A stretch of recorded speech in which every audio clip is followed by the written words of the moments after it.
You're listening to The Hard Truth with John Deaton. John Deaton is a Marine veteran, lawyer, and best-selling author who stared down poverty, survived street violence, and beat cancer to fight another day. From the streets to the courtroom, Deaton has taken on corporate greed and fought against government fraud and overreach. Always for the little guy, a proud father of 3 girls, Deaton brings you the raw, unfiltered truth that hits hard and holds nothing back. Join us as we dive into his journey, his vision, and what he hopes to bring to the people of Massachusetts.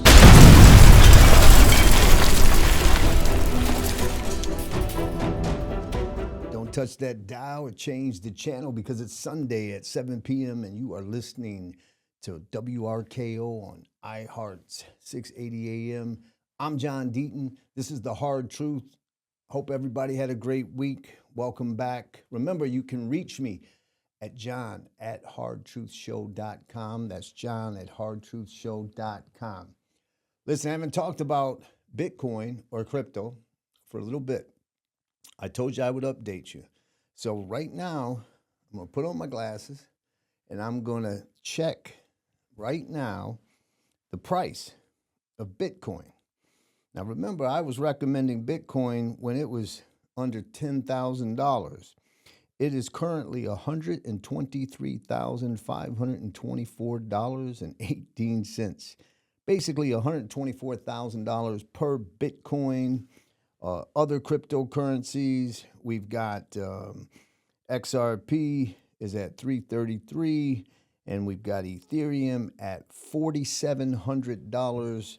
So listen, when I ran for Senate last year against Elizabeth Warren, I said that crypto was going to be a big deal. When I meant by big deal, I didn't mean a big deal in the election. I didn't mean that I thought it was a top 10 kitchen table issue for voters, but I said that it was going to be a big deal because our traditional banking system is broken.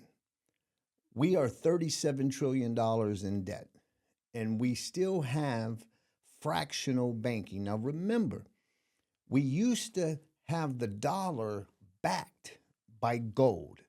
Richard Nixon took us off the gold standard. So for every dollar that was printed in the United States, it was backed by gold, the gold that we had in Fort Knox.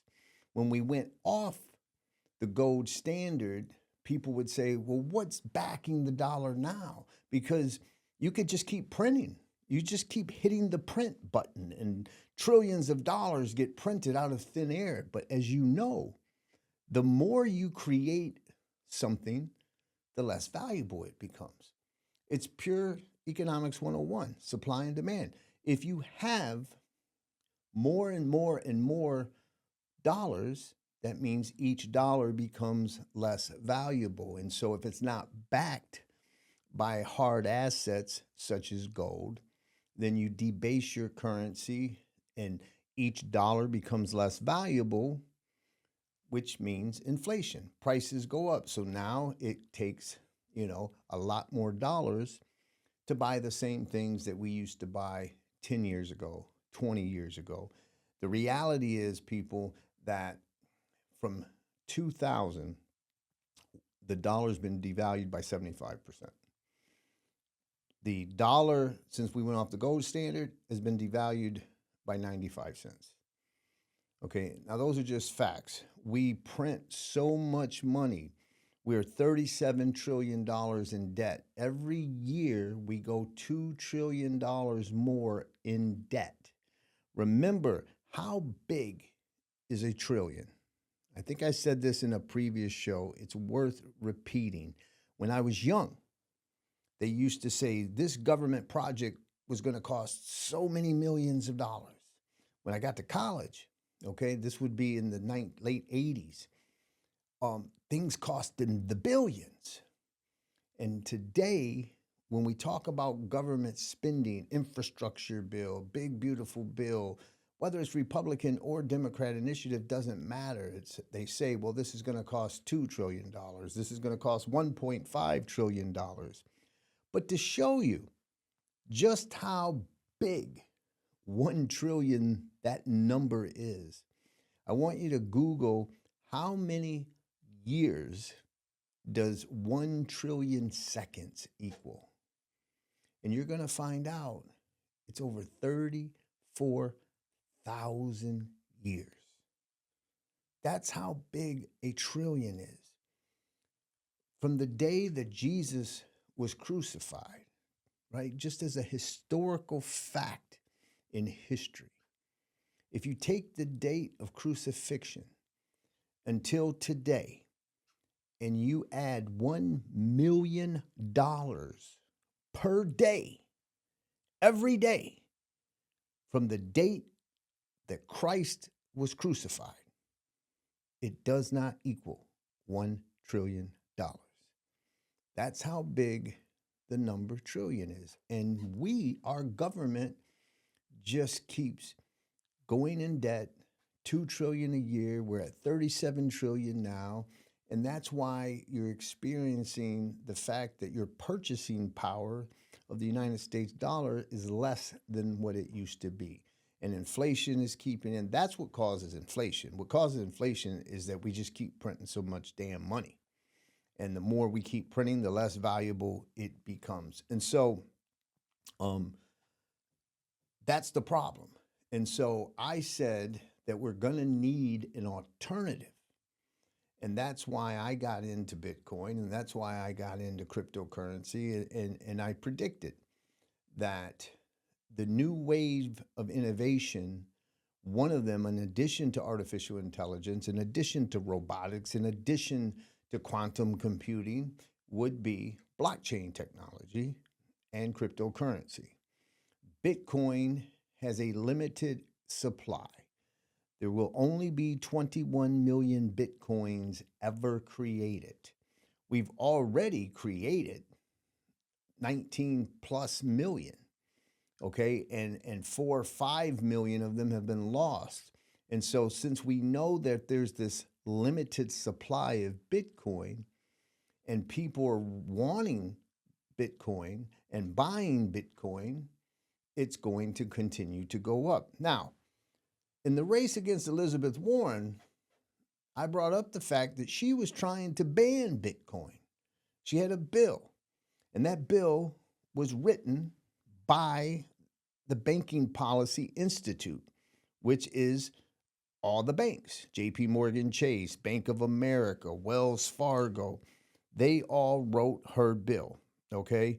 And Elizabeth Warren wanted to ban Bitcoin. Remember, she said it was just for drug dealers. It was just for terrorists. How many times did she say that? Remember, when she ran and announced her reelection, she said she was building an anti-crypto army. Well, Donald Trump wins, but before he wins, he promises to make crypto the capital of the world, to make America the crypto capital of the world, is what I meant to say. But here's the thing. Guess who or what just bought $139 million worth of Bitcoin? Harvard. Harvard's endowment, where Elizabeth Warren was a professor at Harvard Law, Harvard's endowment now is one of the largest institutional owners of the Bitcoin ETF. They bought BlackRock's IBIT. IBIT is the ticker. It is a ETF. It's a spot TF. It's just like the gold ETF. So Harvard now is one of the biggest owners of the Bitcoin ETF. So I will take credit. I said that Bitcoin was going to be revolutionary. I said it was going to be a big deal. And there's other tokens other than Bitcoin that are also going to be significant as we move forward. I've stated them before: Ethereum, XRP, and there are a few others as well. Although Bitcoin is the granddaddy, it's the gold standard. It is now considered digital gold, digital form of property, and everybody is racing to buy it. And so when Harvard bought it, did not surprise me at all. But I want to point out that 5 years ago, Harvard's chief economist predicted Bitcoin was going to zero and that it was worthless. We fast forward 5 years later, John Deaton gets criticized by Elizabeth Warren, and now her alma mater is one of the largest institutional owners of the Bitcoin ETF. So just wanted to update you on that.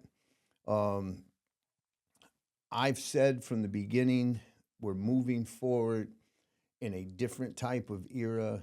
I believe that if you are trying to build wealth, if you are trying to maintain your wealth, that it is negligent to not have any exposure to this new asset class. I've told you folks out there, you're not listening to this show for financial advice, but if your financial advisor is saying things like, Bitcoin and crypto is just used for criminals and terrorists, fire him or her. They don't know what they're talking about. Larry Fink, he is the CEO, chairman of BlackRock. Okay, BlackRock, which has $11 trillion under management. Larry Fink is a Bitcoiner now. So it would be reckless, in my opinion, and negligent if you didn't have any. Now, Elizabeth Warren made a big deal that 80% of my net worth was in the asset class. You don't have to be me, obviously, but I think that you should have 5-10% of your exposure. If you got $100,000 that you can invest and you don't have 5 or 10,000 of that invested in Bitcoin, I think you're being foolish. I really do.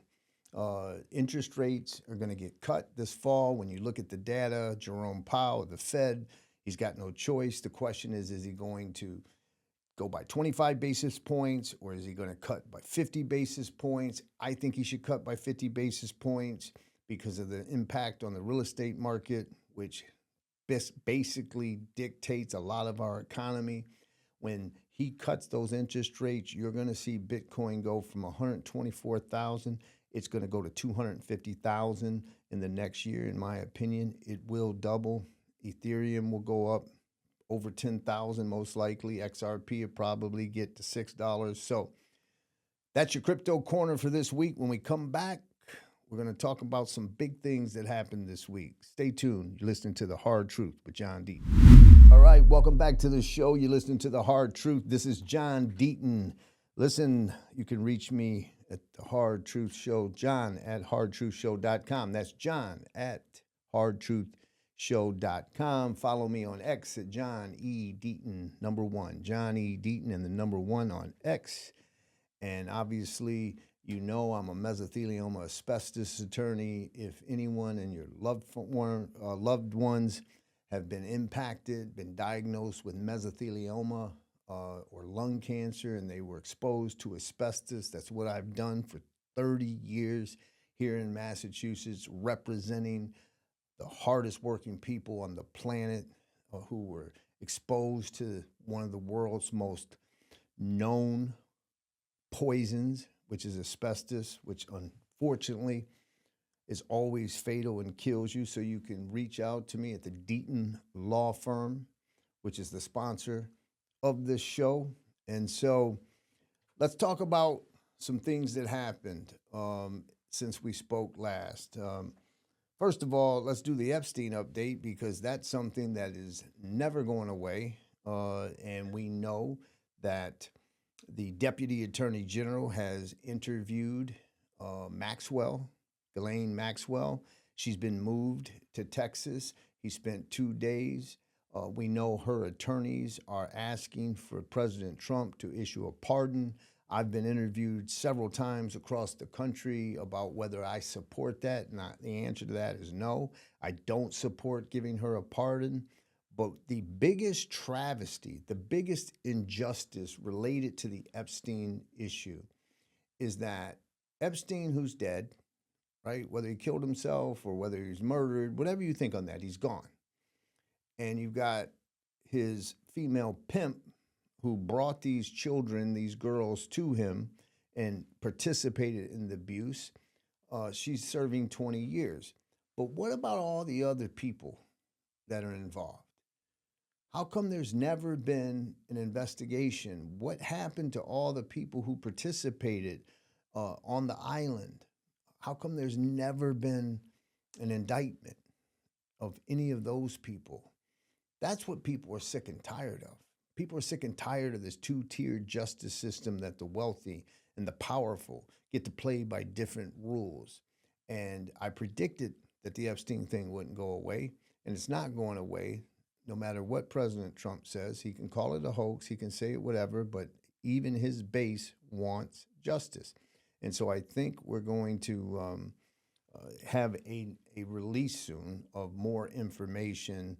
I can't tell you what it's going to be, but I believe it's going to be. I don't think President Trump will pardon Maxwell, but if she can lead to the prosecution and conviction of some of these child predators who went on that island and they participated raping minor women, then shave 5 years off, or something like that. Cut her a deal. You could commute her sentence so she doesn't necessarily do 20 years, but I certainly wouldn't pardon her. But that's one big topic that's been talked about this last week. Now, another thing that's heating up is the political campaigns. We've got Michelle Wu and Josh Kraft in the mayor's race. It looks like Michelle Wu is just going to blow Josh Kraft out of the water. The preliminary election, I believe, is around the 15th of September next month. I think it's going to be a blowout. Kraft, will be in the top two, but for all intents and purposes, it looks like, Michelle Wu is going to easily win a re-election in Boston, and that's just the way it is. On the other side, we have the governor's race that's heating up. Now, we know that Maura Healey is obviously running for re-election, and on the Republican side, we've had there's 3 declared people that I know. This show has had 2 of them on. I will invite the other one, Aaron Packard, I know has declared, but a lot of people are not considering that a serious race, and a lot of people don't believe that Aaron will make the ballot. But my show is going to be fair to everyone. If Packard wants to come on here and make the case to the people, he's going to get the opportunity. The Hard Truth, I interviewed Brian Shortsleeve and I interviewed Mike Keneally, and those 2 are heating up. The attacks are picking up. We know that both sides are digging in deeper, and that's what primary politics is about. However, I believe we're going to see a third big name entrance into the governor's race. And the rumors are that Mike Mignogue, an executive from Gloucester, I believe maybe a billionaire, is going to get in the race, and it's going to be a big announcement. If Mike Mignogue gets in the race, I'll have him on the Hard Truth so that he can make his case. That's what's going on with the Republican gubernatorial race. And the real question here is, when these Republicans get done fighting it out and one of them wins the primary, will that person be able to defeat Maura Healey? Maura Healey's ratings, approval ratings, are going down. Last time I checked, she was under 50%. That's a lot different. I believe Baker was at 70% when he ran for re-election and easily won. But she could be in for a tough race. And this could be the year that a Republican wins. And I believe it is absolutely necessary. I want you to think about this, everybody, for a minute.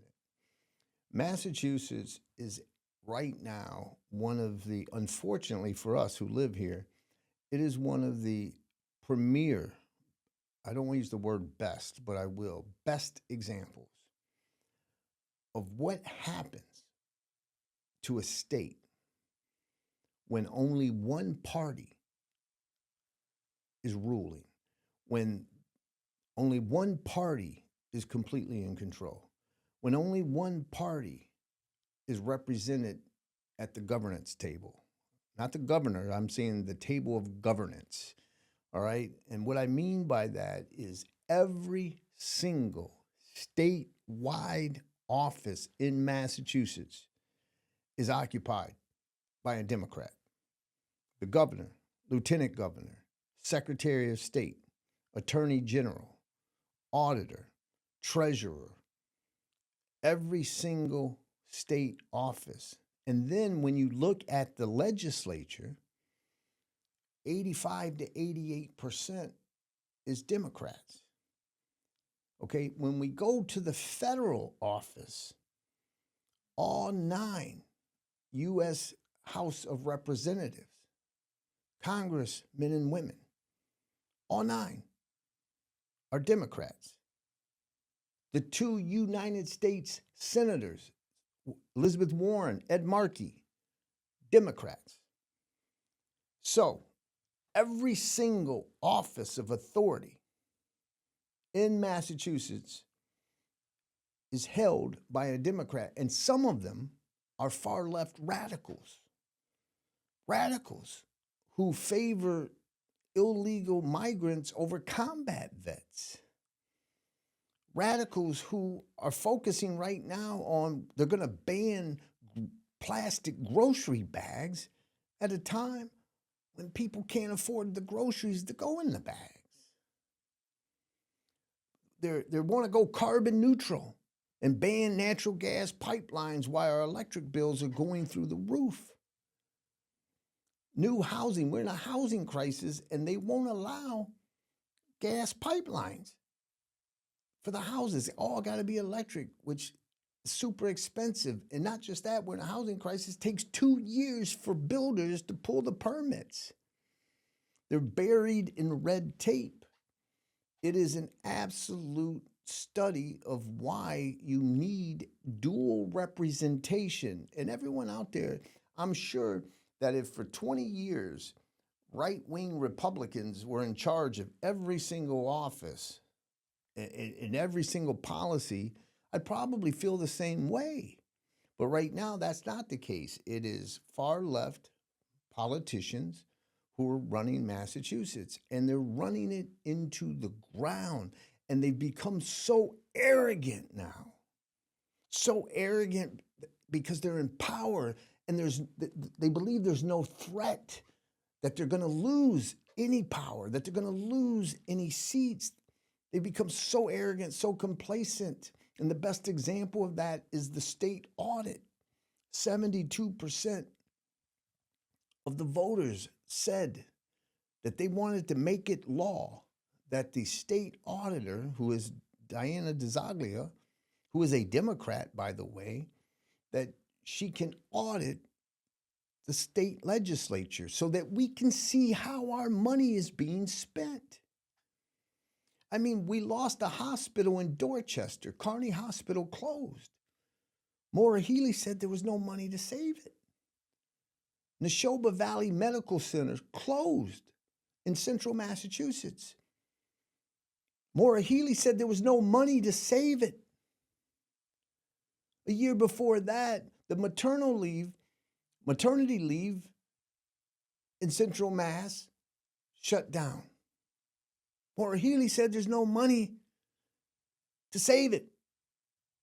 Yet, we spent $1 billion per year on illegal migrants, feeding them, housing them, clothing them, giving them health care.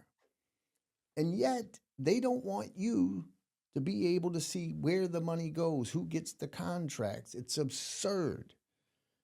All right, you're listening to The Hard Truth. When we come back, we'll continue. All right, welcome back to The Hard Truth. You're listening. This is John Deaton, and you can reach me at john@hardtruthshow.com, johnhardtruthshow.com. I was getting worked up when we had to cut to the break because I was talking about the audit. I was talking about the absurdity, the arrogance, the contempt, the disdain that these elected politicians in Massachusetts have. They won't even allow an audit that 72% of the voters demand it be the law.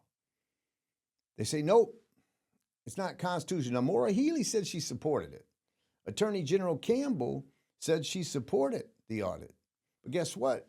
Attorney General Campbell won't help the state auditor. She won't help her. Diana DeZoglia is out there trying to get a firm to sue the legislature because Andrea Campbell won't do it. But Andrea Campbell will get up every other day and say, hey, I filed another lawsuit against the Trump administration. She has sued the Trump administration 12 times. But she won't pay attention to what's going on in her own state.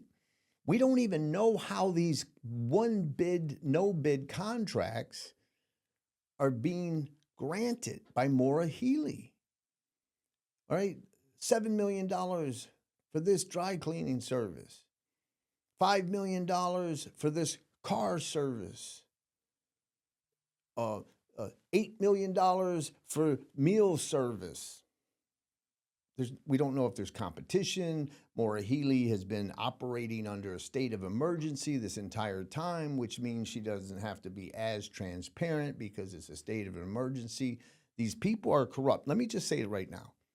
If they're fighting an audit, if the Speaker, Ron Mariano, and the Senate leader, Karen Spilka, if they won't allow an audit from a fellow Democrat,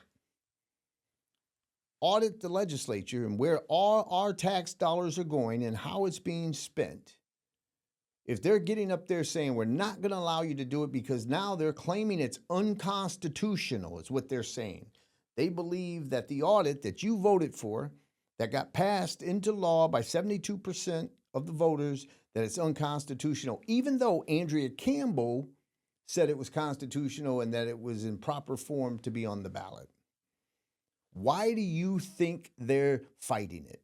There's only one reason, and that reason is corruption. I guarantee it. They're hiding where the money's going, how the money's going, kickbacks, you name it, it's going down. I'm telling you right now, Massachusetts looks like every other week someone else, now it's a sheriff, someone else is being indicted, someone else is being prosecuted, yet it's not by our attorney general, it's by the feds. These people are corrupt, and that's the reason they don't want you to learn how your tax dollars are being spent. There is no other explanation. Otherwise, they would say, here's the books. We've got nothing to hide. But they do have something to hide. And think about what I said earlier. We don't have a seat at the table, people. If you are someone and you're a Republican, or you consider yourself a center-right person, we don't have a voice at the table.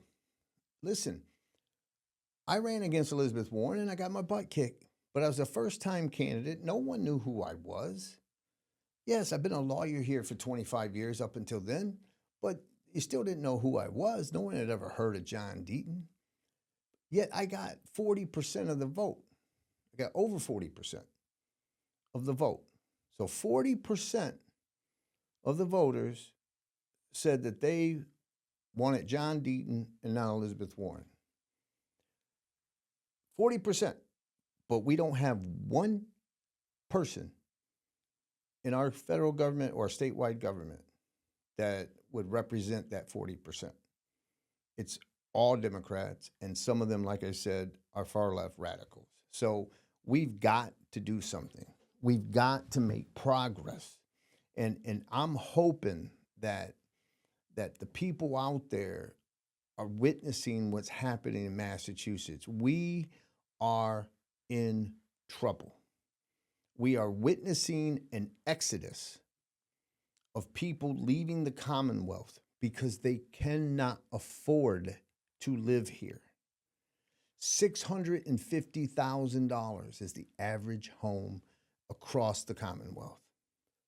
That is over $225,000 more than the national average. And God forbid if you're trying to to be in the greater Boston area because the average home is for $1 million in the greater Boston area. People can't afford that.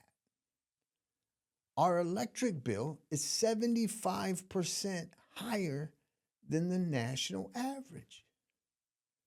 That's incredible. Massachusetts is the second most expensive state to live in after Hawaii. We're beating out New York. We're beating out California. That's not something we want to win. We don't want to be the second most unaffordable state to live in, but we are. And people are leaving. Old people are being forced out because they can't afford the cost of living.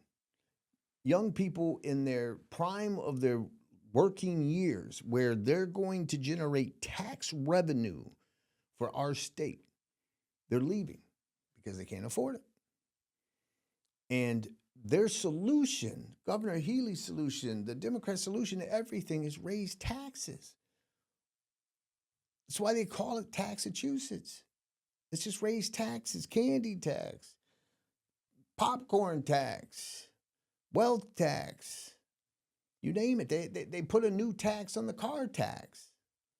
That's right. They're taxing taxes now. It's absurd. But that's what's happening. So the question is, have people in Massachusetts been paying attention? Have they had enough? Okay, because these people, they wake up and they just say, you know what, we're going to just start changing stuff, ridiculous stuff. We're going to take mother and father off of birth certificates. There's nothing you can do about it. There's nothing you can do. You don't have a seat at the table. They're going to create a new gun law that's so vague that you can't comply with it. It requires things that there's no infrastructure in place in the state to be able to comply with it. Well, that's just a de facto ban on the Second Amendment. They can do it. You don't have a seat at the table. You can't even slow it down. You can't object. You got to get a seat at the table. Otherwise, this is what they do. Do you realize that whether it's banning plastic grocery bags or now it's bills that say, you know what, we're going to track how many miles that you drive your car. And if you go over a certain amount that these people on Beacon Hill deem to be too many miles per year, they're going to tax you because they're going to lower the carbon emissions. We're going to be carbon neutral in Massachusetts by a certain arbitrary date that they picked out of their butt that nobody can comply. In the meantime, Massachusetts' entire year carbon emissions, an entire year of carbon emissions in Massachusetts equals 2 days of China's emissions. It only takes China 2 days for their carbon footprint to match our yearly carbon footprint. But these politicians think that they're going to solve climate change in Massachusetts when it's a global problem. And that's why you're seeing all of these mandatory alternative energy mandates affecting your electric bill. You're seeing solar surcharges and offshore wind surcharges jacking your bills up because they believe they're going to solve climate change. Here in Massachusetts, all they're doing is punishing us, the taxpayer, and businesses in Massachusetts because they want to pick this date to be carbon neutral. We're going to have all electric cars by this date. Now, listen, I drive a fully electric car. I have a Tesla. And hey, I have solar panels on my house. Okay?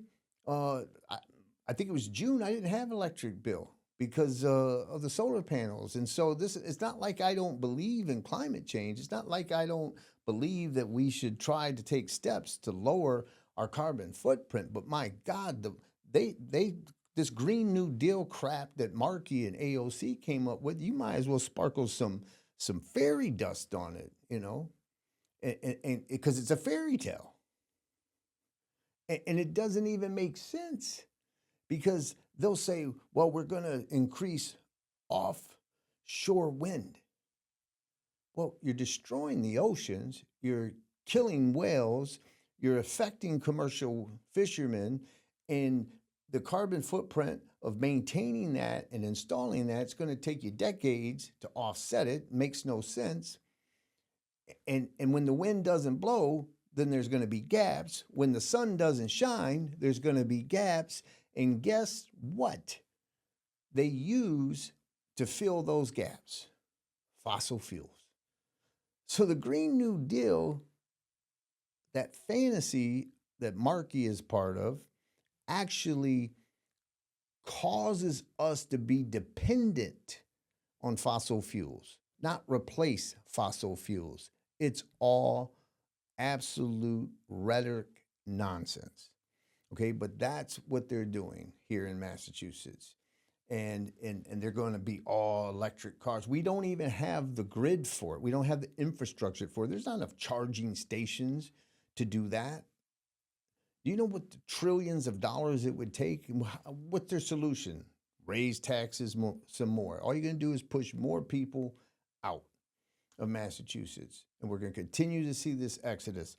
So this election in 2026, there has to be progress. We have to get two parties involved. There has to be another voice at that table to represent the 40% that voted for me, as an example. You're listening to The Hard Truth on WRKO 680 AM. I'm John Deaton. Come back after the break. All right, welcome back to the show. This is John Deaton, and you're listening to The Hard Truth on iHeart's WRKO. We were trying to discuss this one-party rule here in Massachusetts and the desperate need for change. And right now, 2026 there's going to be a huge fight, right? It doesn't look like the Senate can be flipped by Democrats, but the House is really in play. And that's because there's like 3 seats now with retirements that the Republicans lead the House. It is the slimmest majority in the House since the 1930s. And so you have this redistricting that's taking place in Texas.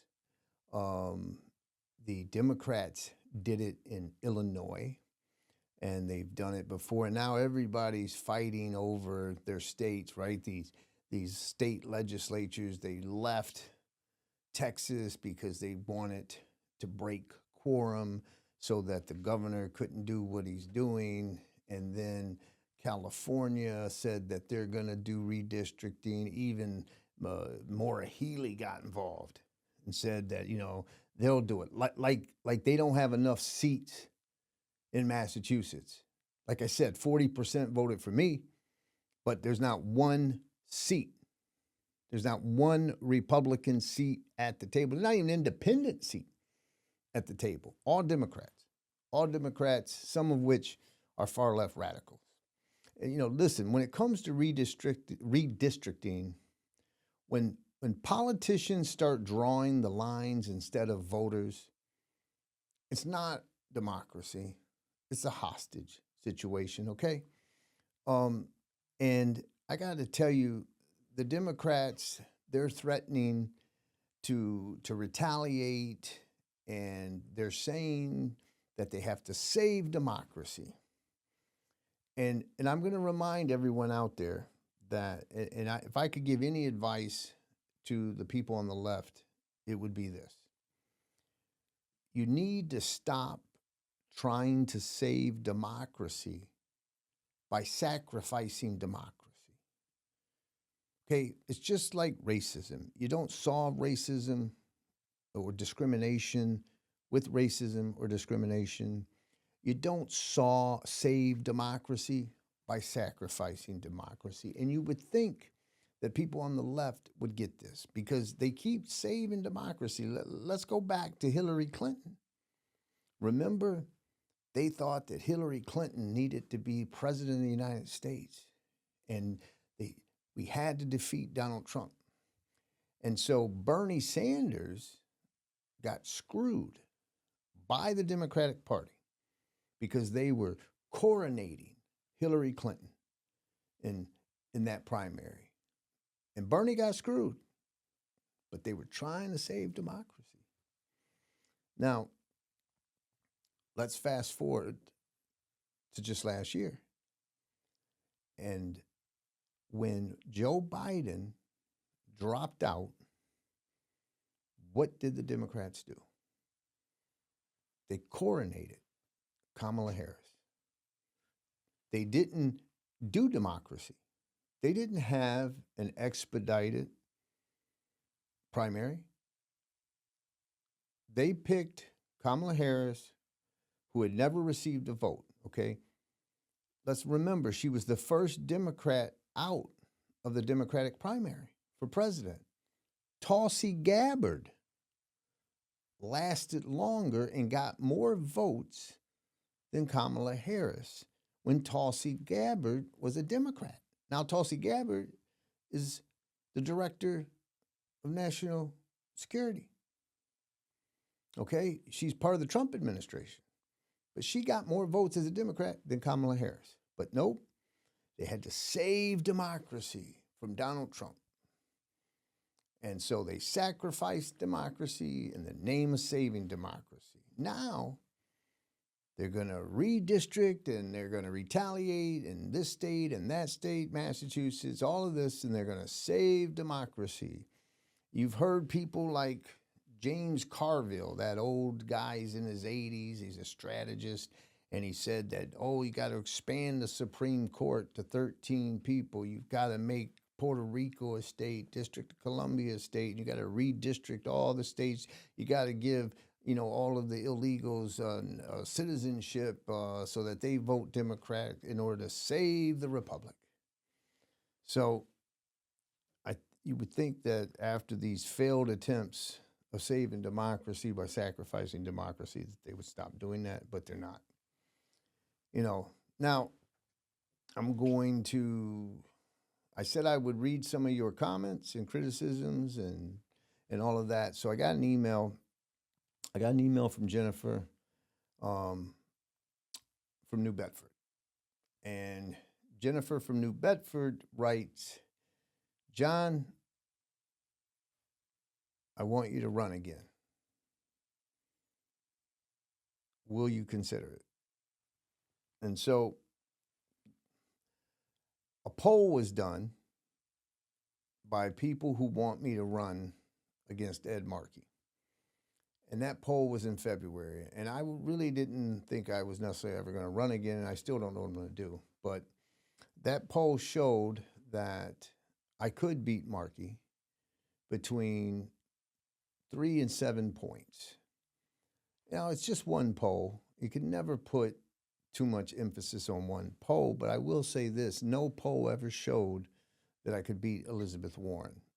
I just didn't want Elizabeth Warren to get a free pass. I wanted to stand on that stage and hold her accountable as much as I could as someone who didn't have, the money she had, the name recognition she had, and I'm proud of the race I ran.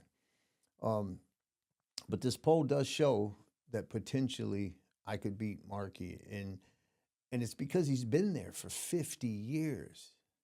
He's been in Washington for 5-0. He's 79 years old. He'll be 80 next year when he's during the election. And he's literally been in Washington, D.C. since 1976. Ladies and gentlemen, I am not a young man. I'm 58 years old. And when Ed Markey first went to Washington, I was 8 years old. The Red Sox were cursed. Tickets at Fenway were $1.25, $1.25 to go to Fenway. Gas was 60 cents. Tuition for a year is $1,500, BU or BC. It's crazy. And this is a guy who does not live here. Okay, when he ran last time, even the mainstream media said to him, when are you're never here. You're never in this. You live in Chevy Chase, Maryland. And Markey stood on the stage and he said he was going to prove that he was really here in Massachusetts. Well, his water bill, month after month after month, year after year, is the minimum amount for a water bill. What's that mean, everybody? That means there's nobody there taking a shower. There's nobody taking a bath. There's no one running the dishwasher and a washing machine. Okay, that's what that means. You're paying the minimum balance water bill every month for decades. All right, yet this guy is going to run again. I mean, this is why we got to have term limits. Do you realize what's going to happen if Markey wins? Let me tell you right now. If Markey wins re-election at 80 years old, at about 83, 84, 85 years old, he's going to retire. And they're hoping that there'll be a Democratic governor, and then they'll give it to Michelle Wu, or they'll give it to Ayanna Pressley, or they'll give it to someone else that they decide who's going to be in that seat. That's how this works.